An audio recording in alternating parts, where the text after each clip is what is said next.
Last கிளாஸில் என்னென்ன பார்த்தோம்? சர்க்கம் சர்க்கிள் அண்ட் இன் சர்க்கிள் பார்த்தோம். இப்போ பார்க்க போகிற எஸ்கிரைப்டு சர்க்கிள்ஸ் ப்ளூரல் இருக்கு பாருங்க. அப்படின்னா மொத்தம் 3 எஸ்கிரைப்டு சர்க்கிள்ங்கிறப்ப 3 இது வரையலாம். ஓகே, நம்ம ஆக்சுவலாக ட்ரையாங்கிள்ஸை பற்றி பார்த்துட்டு இருக்கோம். ஸோ ஆப்வியஸ்லி ஒரு triangle வரைஞ்சிக்கோங்க. This will be your A and this will be your B and this will be your C. இப்படி இருக்கட்டுமா? or else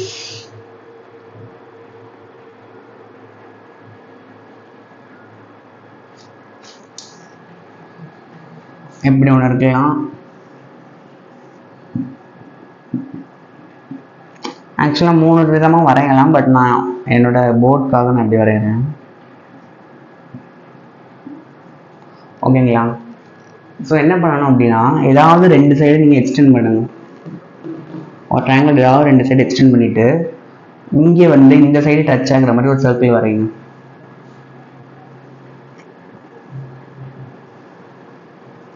ஆக்சுவலாக டச் ஆகுது.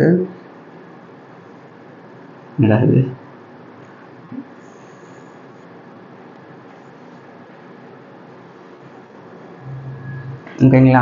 இது மாதிரி ஒரு ட்ரையாங்கிள் மேலே வந்து ஒரு சர்க்கிள் இருக்கணும். ட்ரையாங்கிள் இப்போ இந்த பீம் அப்போ ஆக்சுவலாக ஏதாவது ஒரு 2 சைடு எக்ஸ்டெண்ட் பண்ணி அந்த சர்க்கிள் வந்து இந்த இன்னொரு சைடு டச் பண்ணுற மாதிரி வரைஞ்சிங்க அப்படின்னா அதுக்கு பேர் தான் எஸ்கிரைப்டு சர்க்கிள்ஸ். இதோட ரேடியஸ் பேர் ex radius, plural ex radii அப்படின்னு சொல்லுவாங்க. ஓகேங்களா? ஸோ இது என்ன அப்படின்னா, ஏவுக்கு ஆப்போசிட்டாக வரைஞ்சிங்க அப்படின்னா இது R1 ரேடியஸ், இது R2, இது R3. அப்போ இது I1 இருக்கும் இந்த சர்க்கிளோட சென்டர் பாயிண்ட், இது I2 இருக்கும், இது I3 இருக்கும். ஓகேங்களா? ஸோ எந்த பாயிண்ட்டுக்கும் ஆப்போசிட்டில் வரைகிறீங்க அப்படிங்கிறது தான் இது. அது மட்டும் இல்லாமல் இந்த 2 BCங்கிற பாயிண்ட்டுக்கு நீங்கள் ஒரு வேலை எக்ஸ்டர்னல் ஆங்கிள் பைசெக்டர் வரைஞ்சிங்க அப்படின்னா இந்த பாயிண்ட் தான் கிடைக்கும் அப்படின்னு சொல்லுவாங்க. ஸோ எஸ்கிரைப்டு சர்க்கிள்னால் ஒரு ட்ரையாங்கிளில் 2 சைடு எக்ஸ்டெண்ட் பண்ணி அங்கிட்ட ஒரு சர்க்கிள் வரைஞ்சிங்கன்னா அதுக்கு பேர் தான் escribed circles. One check. So அதுக்கு சில ஃபார்முலாஸ்லாம் இருக்குங்க. ஸோ இப்போ இந்த R1ங்கிறது எதுங்க, ஏக்கு ஆப்போசிட் தானே வரைகிறீங்க. ஸோ இப்போ அந்த R1 எப்படி கண்டுபிடிக்கலாம் அப்படின்னா, இந்த ஹோல் ஏரியாலேருந்து டிவைடட் பை இந்த செமி பெரிமீட்டர்லேருந்து இந்த சைடை மட்டும் மைனஸ் பண்ணிடணும். இந்த சைடு, அதாவது area divided by S minus A. R2 area divide by S minus B, R3 area divide by S minus C. இது மாதிரி இன் டேர்ம்ஸ் ஆஃப் டேனில் காசு இது பாருங்க. இன் டேர்ம்ஸ் ஆஃப் கேபிட்டல் இருந்தது என்ன, சர்க்கம் ரேடியஸ்லாம் ஃபார்முலாஸ் கொடுத்துருக்கேன். ஸோ நீங்கள் படிச்சுக்கோங்க. ஓகேவா? ஸோ நம்ம ப்ராப்ளம் போகலாம். ஓகே, ப்ராப்ளம் பாருங்களேன். ட்ரையாங்கிள் ABC, ABC 3 சைட் கொடுத்துருக்காங்க. R1, R2, R3 கேட்குறாங்க. R1 அப்படிங்கிறது ex radius of a circle, sorry of a ட்ரையாங்கிள்னு சொல்லலாம், சர்க்கிள்னு கூட சொல்லலாம். ஸோ R1, R2, R3 கண்டுபிடிக்கணும். நம்ம டேரக்ட் ஃபார்முலா இருக்குது, area divide by semi perimeter minus அந்த பாயிண்ட் அந்த சைடு. ஓகேவா? ஸோ நம்மளுக்கு ஏரியா தேவை, எஸ் தேவை. ஸோ நம்ம கண்டுபிடிப்போமா? ஓகே, ஃபஸ்ட்டு எஸ் கண்டுபிடிப்போம். ஏன்னா ஏரியா கண்டுபிடிக்கணும் ஹெரான்ஸ் ஃபார்முலா யூஸ் பண்ணணும். ஹெரான்ஸ் ஃபார்முலாவுக்கு எஸ் தேவைப்படும். ஸோ ஃபஸ்ட் நம்ம எஸ் செமி பெரிமீட்டர் கண்டுபிடிப்போம். S is nothing but perimeter half of the perimeter. ஓகேவா? So A + B + C divided by 2. So 18 + 24 + 30. ஏன்னா 18 B 24 C 30 டிவைடட் பை 2ன்னு இருக்கும். இதை சிம்பிளிஃபை பண்ணுறப்ப 24 + 18 அப்படிங்கிறது 32, 42 + 30ங்கிறது 52, 62, 72. 72 டிவைடட் பை 2. இதை 2ஆல் டிவைட் பண்ணுறப்ப 3 டைம்ஸ் வரும், இது 6 டைம்ஸ் வரும். ஸோ 36 தான் semi perimeter of a triangle. இப்போ நம்ம ஏரியா கண்டுபிடிக்கணும். ஏரியா கண்டுபிடிக்க என்னன்னா Heron's formula, square root of S × S minus A × S minus B × S minus C. What is your S அப்படின்னா 36. ஸோ 36 × 36 மைனஸ் ஏங்கிறது 36 மைனஸ் 18. 36ல் 18 போயிடுச்சுன்னா என்னங்க வரும்? அகைன் 18 தான் வரும். அடுத்து S மைனஸ் பி. அப்போ 36 மைனஸ் 24 போயிடுச்சு அப்படின்னா இங்கே ஒரு 6, இங்கே ஒரு 6, 12 வரும். ஓகேங்களா? S மைனஸ் சி வரும். சிங்கிறது 30. ஸோ 36 மைனஸ் 30ங்கிறது 6 வரும். ஓகேவா? இது 36 ரூட்டுக்கு வெளில வரப்போ 6ன்னு மாறும். வேறு ஏதாவது 60? ஓகே, 12 6 72. ஓகே, நம்ம வெளிலே எடுத்துருவோம். ஏன்னா மல்டிப்ளை பண்ணுறது பிக் ப்ராசஸ். ஸோ நம்ம அதை 18 சிம்பிளிஃபை பண்ணி எழுத முடியும். ரூட் 18 என்னன்னு கண்டுபிடிப்போம். ரூட் 18ங்கிறத ரூட்டை வந்து 6 3 எழுதலாம். 6 வந்து அகைன் 2 × 3 × 3ன்னு எழுதலாம். ஸோ 3 வெளில வந்து 3 √2 எழுதலாம். So 6 into 3 root 2 into root 12 கண்டுபிடிப்போம். 12 again 4 into 3 எழுதலாம். 4 ரூட்டுக்கு வெளில வரப்போ 2 ஆகும். ஸோ 2 root 3 எல்லாமே ப்ராடக்டில் தான் இருக்குது. அடுத்து ரூட் 6 ரூட் 6 ரூட் 3 அது எழுத முடியாது. Okay, into root 3 into root 2 எழுதிக்கலாம். ஓகேங்களா? இப்போ எல்லாமே ப்ராடக்டில் இருக்குது, எல்லாத்தையும் மல்டிப்ளை பண்ணுங்கள். 6 3s are 18, 18 into 2 36 into root 2 into root 2ங்கிறது 2, root 3 into root 3ங்கிறது ஒரு 3. So 3 2s are 6. So 36 into 6 கண்டுபிடிக்கணும் நம்ம.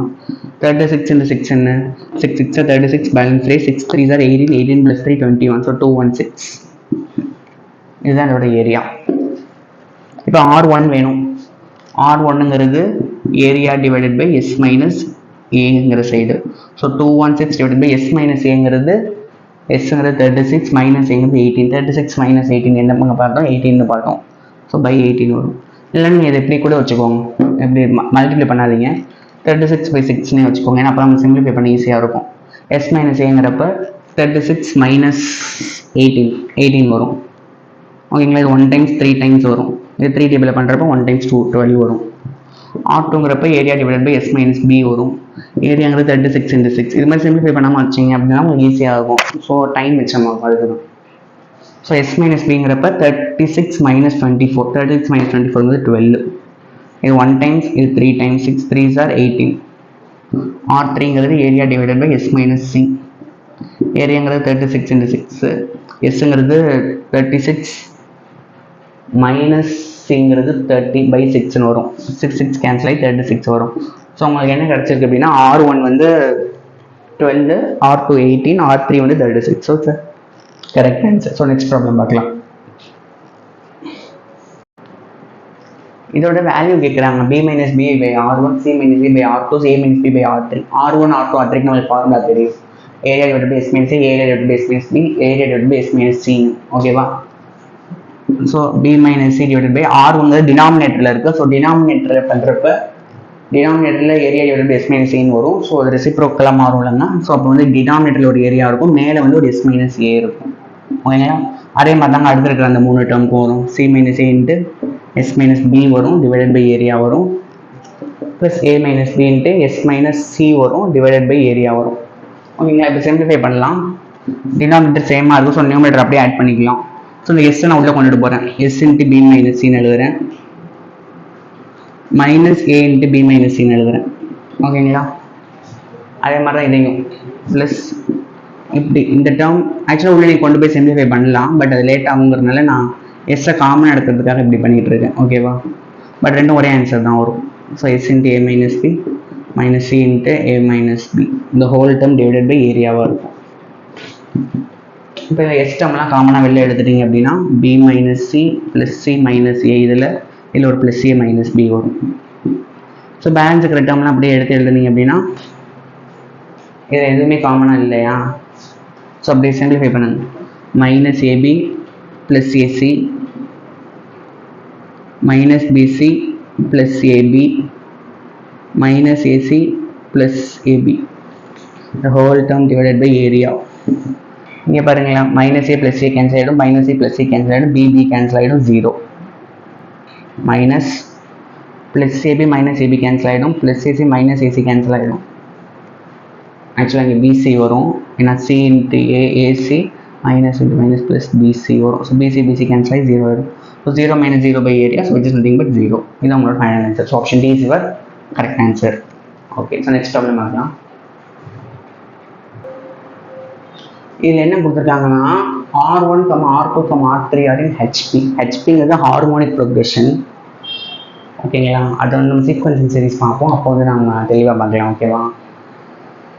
R1, R2, R3ங்கிறது என்னென்னா எக்ஸ்ரேடிஸ் ஆஃப் எக்ஸ்கிரைப்டு சர்க்கிள்ஸ் ஆர் ட்ரையாங்கிள் நம்ம சொல்லலாம். ஓகேவா? அதெல்லாம் ஹெச்பியில் இருக்குன்னா அப்போ அதோட சைட்ஸ்லாம் எப்படி இருக்கும் அப்படின்னு கேட்குறாங்க. ஓகேவா? ஸோ R1, R2, R3 ஹெச்பியில் இருக்குன்னா அங்கே ஒரு ஆக்சுவலாக ஹெச்பிங்கிறது ரெசிப்ரோக்கல் ஆஃப் அன் ஏபியாக தான் இருக்கும். ஸோ அப்போ 1/R1, 1/R2, 1/R3லாம் எதில் இருக்கும் அப்படின்னா ஏபியில் இருக்கும். ஓகேங்களா? ஸோ இதெல்லாம் ஏபியில் இருக்குது. ஸோ 1/R1 நம்மளுக்கு தெரியுமா? R1 ஃபார்முலா தெரியும், area divided by S minus A, area divided by S minus B, area divided by S minus C. So 1/ங்கிறப்ப ரெசிப்ரோக்கலாக வரும். So s minus a by area, s minus a by s minus b by area, s minus c by ஏரியாலாம் ஏபியில் இருக்கு.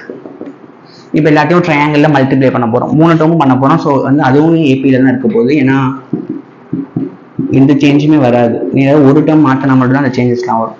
இப்போ வந்து எல்லாத்தையும் என்ன பண்ண போகிறோம்னா ஒரு எஸ்ஸால் சப்ராக்ட் பண்ண போகிறோம். அப்போ -a -b -c எல்லாமே ஏபியில் இருக்கும். ஒரு மைனஸால் மல்டிப்ளை பண்ண போகிறோம். ஸோ a, b, c எல்லாமே ஏபியில் இருக்கும். So AB is your correct answer, option A. Next problem ஆகலாம்.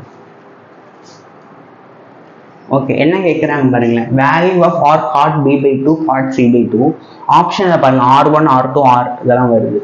ஸோ கண்டிப்பாக ஏதோ எக்ஸ்பிரியபிள் சர்க்கிள்ஸ் இதில் நம்ம ரோல் ப்ளே பண்ணுது அப்படின்னு சொல்லலாம். ஓகேவா?